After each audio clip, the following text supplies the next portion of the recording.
राधे राधे सर्वांना, भाविका किचनमध्ये आपल्या सर्वांचं स्वागत आहे। आज आपण बनवणार आहोत खारी।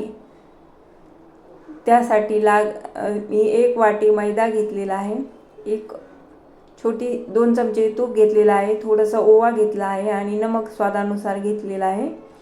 आपण एक चाळणी घेऊन त्यामध्ये मी मैदा चाळून घेतलेला आहे।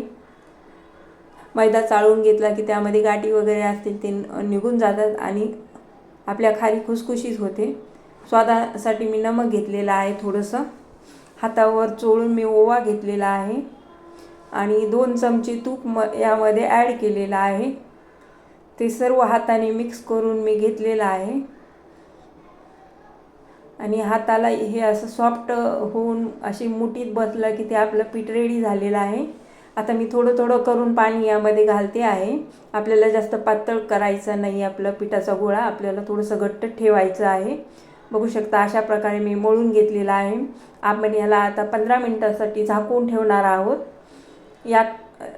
तोपर्यंत आपण साठा तयार करून घेऊया। मी 2 चमचे तूप घेतलेला आहे आणि त्यामध्ये मी 2 चमचे मैदा ॲड केलेला आहे आणि ते चांगलं फेटून घेतलेलं आहे।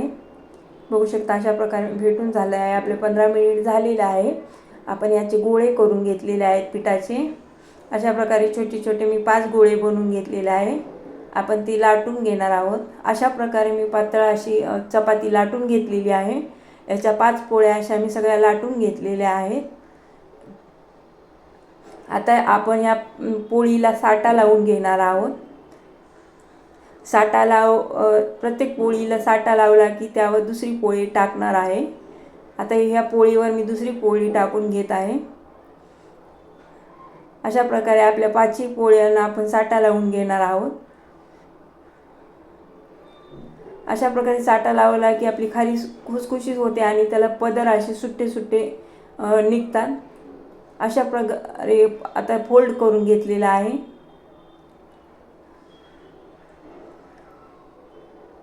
दोन साइडनी फोल्ड मारून घ्यायचा आणि पुन्हा आणि 2 साइडनी आपण फोल्ड मारून असं चौकोन करून आपण अलगदपणे लाटून घेणार आहोत। आपल्या आता पोळपाटावर आपलं पोळी लाटता येणार नाही म्हणून मी किचन कट्टा स्वच्छ पद्धतीने पुसून घेतलेला आहे आणि त्यावर मी अलगद आपण पोळी लाटून घेणार आहोत। जास्त आपल्याला दाबून लाटायची नाही आपल्याला आणि थोडीशी जाडसर ठेवायची आहे, त्यामुळे आपली खारी फुलली जाते। आता याचे आपण बारीक बारीक काप करून घेणार आहोत। आधी उभ्या लाईन मारून घेत आहे मी, चौकोनी अशा पुन्हा आडव्या लाईन मारत आहे याला। बघू शकता अशा प्रकारे मी उभ्या आडव्या लाईन मारून घेतलेल्या आहेत। आता आपण बारीक गॅसवर तेल गरम करून घेतलं होतं, त्यामध्ये मी खारी ॲड केलेली आहे आणि ती अलगद फिरवत आहे। त्या बघू शकता त्याला बारीक बारीक पदर सुटलेले आहेत। अशा पद्धतीने खारी करून बघा, खूप टेस्टी बनते आणि एकदम खुसखुशीत होते। बेकरी स्टाईल सारखी होते आपली खारी। अशा प्रकारे मी खारी सर्व तळून घेतलेली आहे। बघू शकता किती खुसखुशीत झालेली आहे।